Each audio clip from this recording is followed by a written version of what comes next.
Students, आज हम चर्चा करेंगे कक्षा 12 के फिजिक्स पर।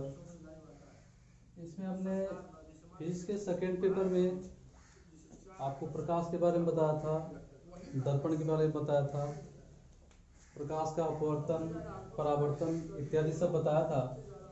उसमें एक सूत्र आया था दर्पण का 1/f = 1/u + 1/v, जहाँ पे f क्या था तो गोलीय दर्पण का फोकस था, और u था वस्तु की दूरी, ध्रुव से वस्तु की दूरी, और v क्या था, v था आपका दर्पण के द्वारा बने प्रतिबिंब की ध्रुव से दूरी। इसी का हम निगमन आज करेंगे। इसके लिए हमने अवतल दर्पण लिया हुआ है M1 M2। ये अवतल दर्पण है जिसका मध्य बिंदु क्या है, P है, जिसको बोलते हैं ध्रुव। यहाँ पे ये पॉइंट आपका फोकस है और ये वाला आपका वक्रता केंद्र है। तो देखिए वक्रता केंद्र C से और इन्फिनिटी के बीच हमने कोई वस्तु ले रखा है AB। अब इसका हम प्रतिबिंब बनाएंगे और उसका स्थिति बताएंगे, और इसी के सहारे हम ये वाला जो सूत्र है 1/f = 1/u + 1/v को सॉल्व करें। तो चलिए कुछ टर्म है उसको हम मान लें। तो सबसे पहले क्या मान लें, माना कोई अवतल दर्पण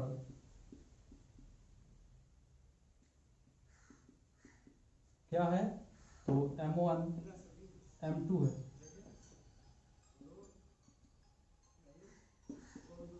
जिसका ध्रुव क्या है, P है। कोई अवतल दर्पण है जिसका ध्रुव क्या है, P है। M1 M2 अवतल दर्पण। चलिए वक्रता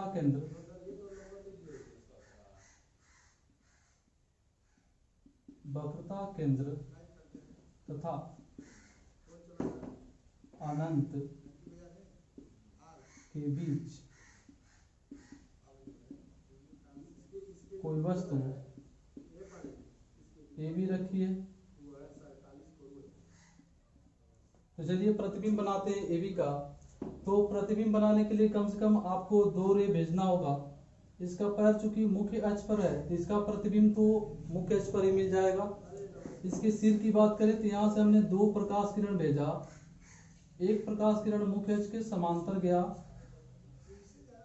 एक प्रकाश किरण मुख्य अक्ष के समांतर हमने भेजा ए से, जो दर्पण पर बिंदु M पर मिल रही है। यहाँ से इस प्रकाश किरण का क्या होगा, परावर्तन होगा। चूंकि ये दर्पण है तो परावर्तन होने के बाद कहाँ से गुजर के जाएगी, F से होके जाएगी। हमने बताया था कि मुख्य अक्ष के समांतर अगर कोई प्रकाश किरण आती है तो परावर्तन के पश्चात तो फोकस से होके जाती है, तो ये प्रकाश किरण F से होके चली गई। दूसरा हम प्रकाश किरण भेजेंगे वक्रता केंद्र से। तो हमने बताया था जो प्रकाश किरण वक्रता केंद्र से होके आती है और दर्पण में पड़ती है तो परावर्तन के पश्चात अपने ही मार्ग में वापस हो जाती है। तो ये से प्रकाश किरण आई, यहाँ पे मान लेते हैं पॉइंट B पर टच करा, और यहाँ से परावर्तन के पश्चात फिर से C से वापस हो गई। अब ये जो दोनों परावर्तित किरणें हैं, ये वाला और ये दूसरा वाला, ये दोनों कट कर रहे हैं यहाँ पे। तो यह पॉइंट A का यानी इस वस्तु के सिर A का प्रतिबिंब हो जाएगा। तो इसको हमने नाम दे दिया A'। यहाँ से हम मुख्य अक्ष पर क्या करेंगे, लंब ड्रा करेंगे जो मुख्य अक्ष पर B पर मैच कर रहा मिल रहा है, तो इसको नाम दे दिया B'। फिर से बता दूं, जो आपको वस्तु के सिर का प्रतिबिंब A' मिला था, यहाँ से हमने एक लंब ड्रा किया मुख्य अक्ष पे, जहाँ पे कट कर रहा है B' पे, तो प्रतिबिंब क्या हो गया, तो प्रतिबिंब ध्यान दिया जाए तो क्या हो गया, A' B' हो गया। कैसा बना है, तो उल्टा बना है और दर्पण के आगे है तो वास्तविक है, और साथ में क्या है, तो वस्तु से छोटा है। चलिए, ये तो हो गया मानने वाला। दर्पण क्या है, दर्पण को हमने मान लिया, किस तरह से प्रकाश किरण आई, किस तरह से गई, किस तरह से इमेज फॉर्म हो। अब कुछ इंपॉर्टेंट वैल्यू आपको मानना होता है, जैसे वस्तु की दूरी देखा जाए तो P से B समस्त दूरियां ध्रुव से मापी जाती हैं, तो PB बराबर आप क्या मान लेते हैं, वस्तु की दूरी PB बराबर आप मान लो U। एक चीज और ध्यान देना है साइन कन्वेंशन का, तो वो भी हमने बता रखा है कि साइन कन्वेंशन कैसे करते हैं। तो हम ध्रुव P को मान लेते हैं मूल बिंदु, और मूल बिंदु पर हम अगर बात करें दाहिने तरफ एक्स एक्सिस के बारे में तो ये पॉजिटिव में लिया जाता है, और बाएं तरफ बात करें तो यह निगेटिव में लिया जाता है। ऊपर की बात करें वाई एक्सिस पे तो ये पॉजिटिव होता है, और नीचे बात करें तो ये निगेटिव होता है वाई। इसके हिसाब से चला जाए तो अगर हम P से बाएं ओर जाएंगे तो निगेटिव में टर्म लेंगे हम समस्त दूरियां, और दाहिने तरफ जाएंगे तो पॉजिटिव में लेंगे। ये ध्यान रखना है आपको, P को मूल बिंदु मान के चलना है। नहीं तो दूसरा चीज ये होता है कि अगर हम प्रकाश जिस दिशा में जा रही है प्रकाश किरण, अगर उस दिशा में हम चल के दूरी नापते हैं तो वह लिया जाता है धनात्मक। अगर प्रकाश के चलने के विपरीत दिशा में चलते हैं तो वो लिया जाता है ऋणात्मक।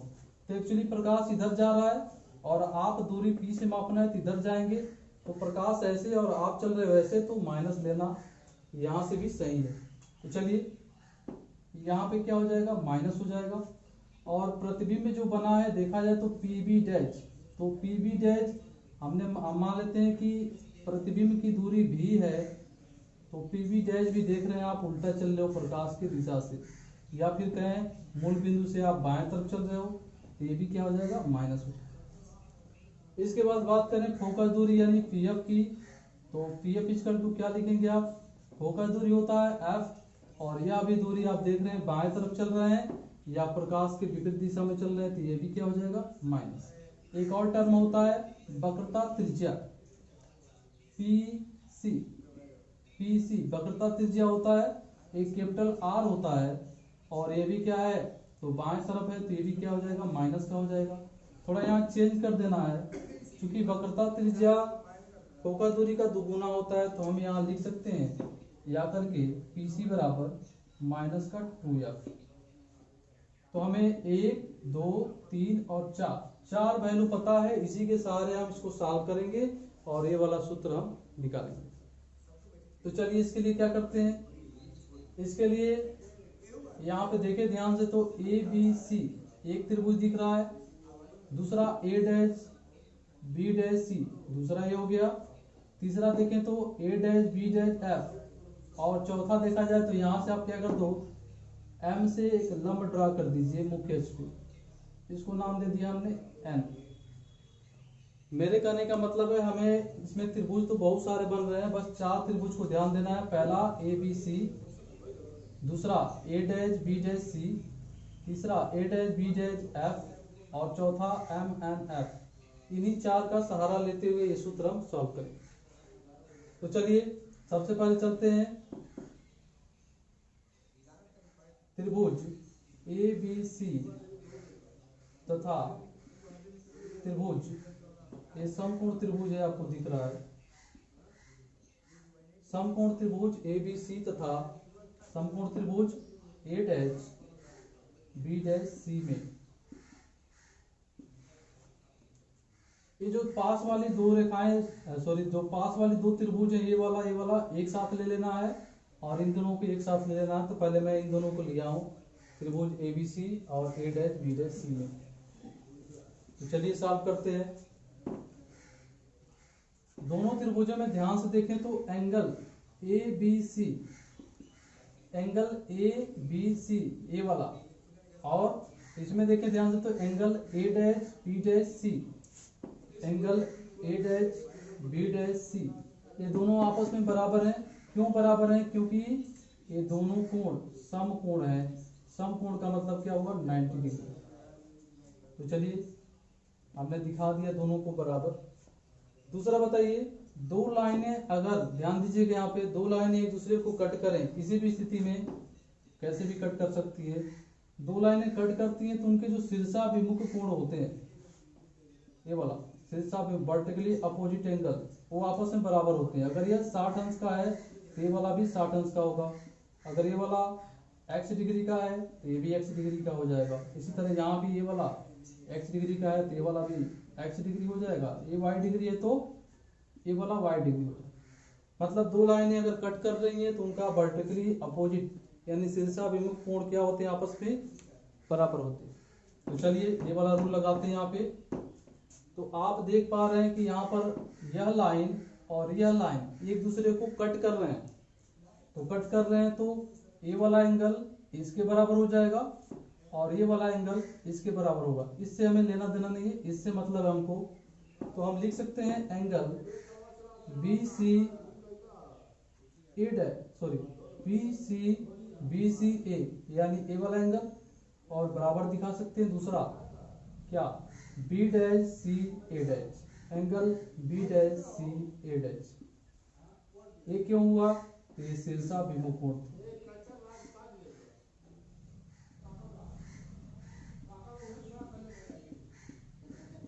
ठीक है, तो हम किसी भी त्रिभुज के दो कोण अगर बराबर दिखा दिए तो तीसरा अपने आप बराबर हो जाएगा। जैसे दो त्रिभुज अगर ले लिया जाए, ए एंगल 60 अंश है, इसमें भी एंगल 60 अंश है, या 30 अंश है, और ये भी 30 अंश है। दो एंगल अगर बराबर दिखा दिए तीसरा अपने आप हो जाएगा बराबर, क्योंकि किसी भी त्रिभुज के अंतर तीनों एंगल्स को अगर जोड़ा जाए तो 180 के बराबर होना चाहिए। तो 60 30 90 हो गया, तो ये वाला क्या होगा 90, कंफर्म है, क्योंकि 180 होना चाहिए। इसमें भी 60 30 90 हो गया, तो ये वाला क्या हो जाएगा 90। मतलब दो कोण अगर बराबर हो गए तो तीसरा अपने आप बराबर हो जाएगा। तो यहाँ पे दोनों त्रिभुज क्या हो गए, सर्वांगसम हो गए। तो अतः हम क्या कह सकते हैं, त्रिभुज ए बी सी सर्वांगसम हो गया, त्रिभुज ए डैश बी डैश सी। अगर ऐसा हो जाता है दो समकोण त्रिभुज को आप सर्वांगसम दिखा देते हो तो क्या लिख सकते हैं, तो दोनों के हाइट का अनुपात और दोनों का बेस का अनुपात आपस में क्या हो जाता है, तो बराबर हो जाता है। अतः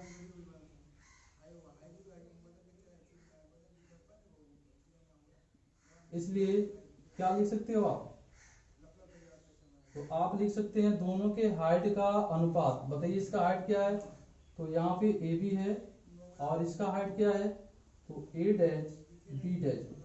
इसके बेस की बात करें तो बी सी है और इसके बेस की बात करें तो बी डैश सी है।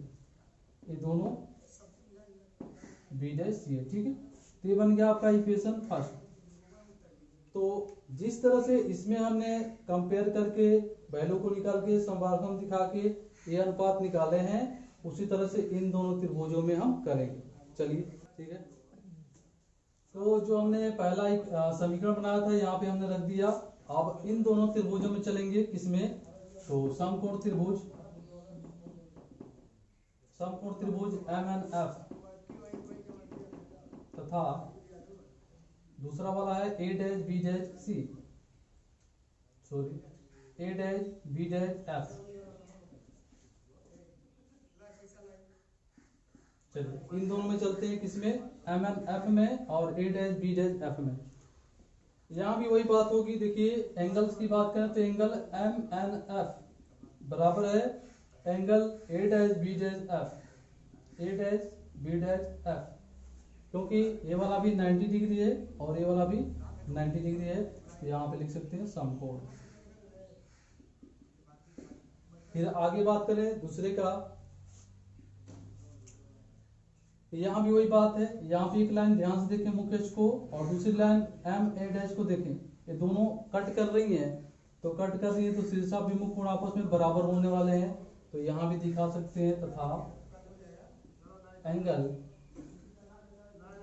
M F N equal to angle B dash F A dash.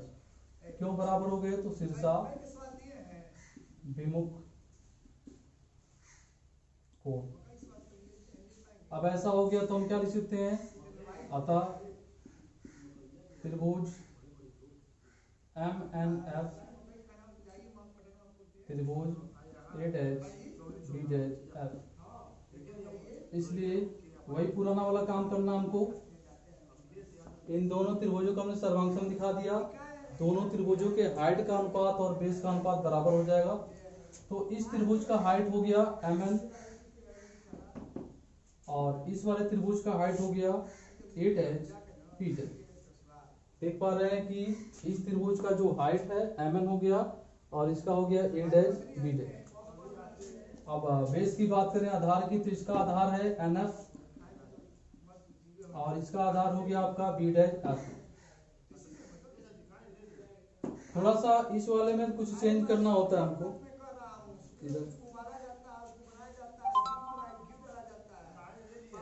इसमें थोड़ा सा चेंज करना है आपको। क्या चेंज करना है?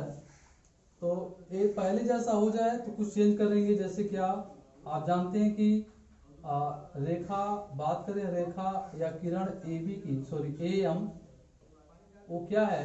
तो पैरेलल है किसके? तो BP के। हमने जो प्रकाश किरण भेजा था A से AM, वो मुख्य के समांतर भेजा था, तो दोनों पैरेलल हैं। अब जब पैरेलल हैं दो रेखाएं तो उनकी बीच की दूरी हर जगह समान होनी चाहिए। तो इसलिए हम क्या लिख सकते हैं? हम लिख सकते हैं कि जो पैरेलल रेखाओं के बीच की दूरी AB है वो यहाँ पर भी mn के बराबर होगी। तो पहला तो ये हो गया आपका। दूसरा क्या करना है? यदि दर्पण का जो द्वारक है क्या हो? छोटा हो। दर्पण का द्वारक अगर छोटा हो जाता है तो जो n पॉइंट है P के काफी करीब होगा, या फिर कहें n जो पॉइंट है वो सीधे सीधे P पर ही होगा लगभग। तो यहाँ से n जो है वो टेंस करेगा P को। तो आप क्या यहाँ से पाओगे? आप पाओगे जो आप NF लिख रहे थे वो हम क्या लिखेंगे? जो NF लिख रहे थे हम लिखेंगे क्या? PF। फिर से बता दूं, दर्पण का द्वारक अगर छोटा कर दिया जाए तो पॉइंट n जो है P पर आ जाएगा, उसके बहुत पास आ जाएगा। और जब पास आ जाएगा तो हम NF को क्या लिखेंगे? PF। चलिए, तो यहाँ से इस वैल्यू को यहाँ पुट करा जाए तो क्या मिलेगा? तो mn के जगह पे हम रख सकते हैं AB अपॉन 8h B', और NF की जगह पे क्या लिख सकते हैं? तो NF की जगह पे लिख सकते हैं PF। तो PF अपॉन B', इक्वेशन हो गया सेकंड। अब फर्स्ट और सेकंड को हम मिलाने जा रहे हैं और यहाँ से हमारा जो है सॉल्व हो।